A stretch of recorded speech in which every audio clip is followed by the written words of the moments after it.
Non, ils n'ont qu'à prendre un. Les éléphants là, quand on compte sur eux, c'est là, ils nous déçoivent.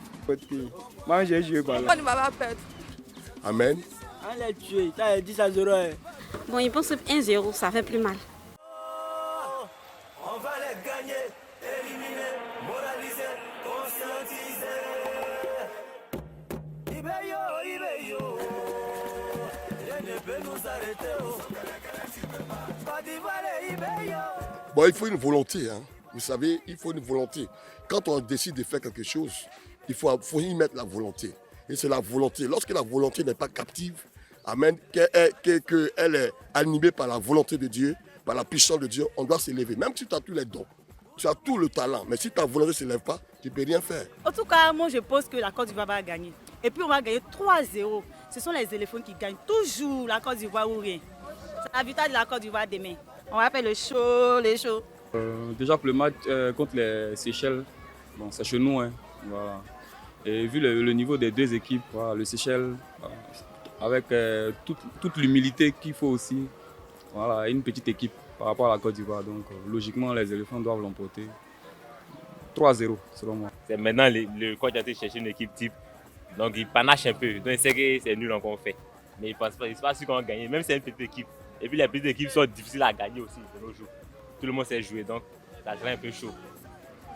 La Côte d'Ivoire, là, vraiment, là, on ne leur fait pas confiance. Bon, peut-être 1-0. Bon, le match de demain, moi je pense que déjà la Côte d'Ivoire, genre l'effectif est déjà bon. Et tout ce qu'on souhaite à la Côte d'Ivoire, c'est une bonne chance, quoi. 2-1 pour la Côte d'Ivoire. Moins 3 comme ça.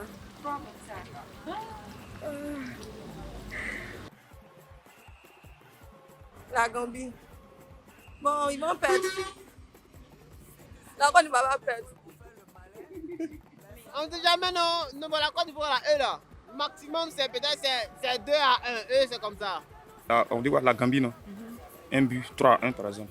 Parce que moi je vois.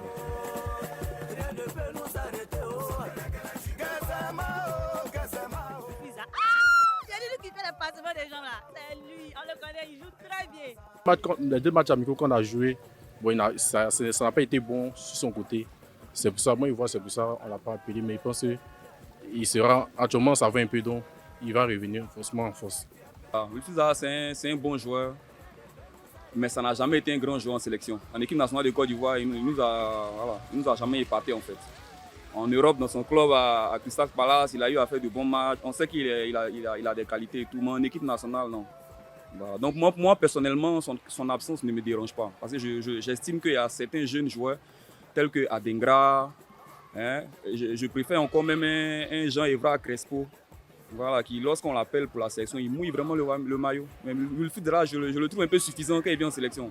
Voilà, on a l'impression que il vient un peu comme le patron, tu vois. Il est tout le temps de mauvaise humeur, il est tout le temps agacé sur le terrain. On ne sent pas qu'il veut vraiment mouiller ce maillot-là. Voilà. Donc moi, sincèrement, son absence ne me dérange pas, bien au contraire. Ceux-là, c'est les bourgeois. Bah, même s'il n'est pas là, les Ivoiriens restent les Ivoiriens. Plutôt les éléphants restent les éléphants. Ils vont gagner le match. La condition qu'on a besoin du staff ne l'arrange pas et tout. Moi, je pense que c'est un joueur qui est bon, mais il n'y a pas de communication à son niveau et puis au niveau de la FIFA. Bon, je pense que son absence a mis un vide dans l'équipe parce qu'il était aussi un bon joueur. Bon, j'en dirais que Wilfried Zaha, selon moi, a une capacité. Si sa présence, disons, il n'y est pas. Donc je souhaiterais qu'il soit là pour que l'équipe puisse en évoluer comme il en faut. Non, il n'y a rien. Il est là, il n'est pas là, nous on gagne.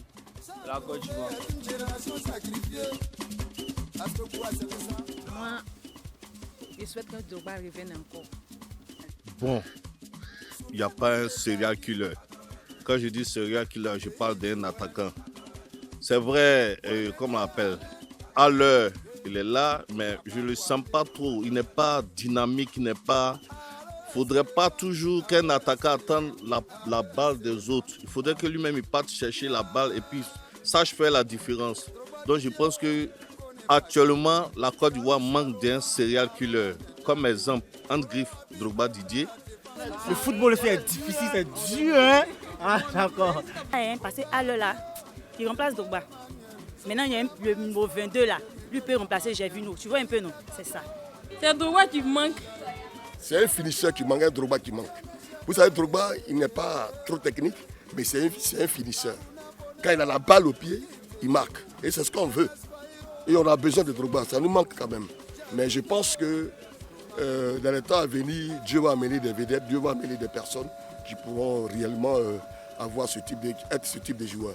En tout cas, on allait dire un meneur de jeu. Mais là, avec le retour de Jérémy Boga, je pense que lui, il peut bien jouer ce rôle-là.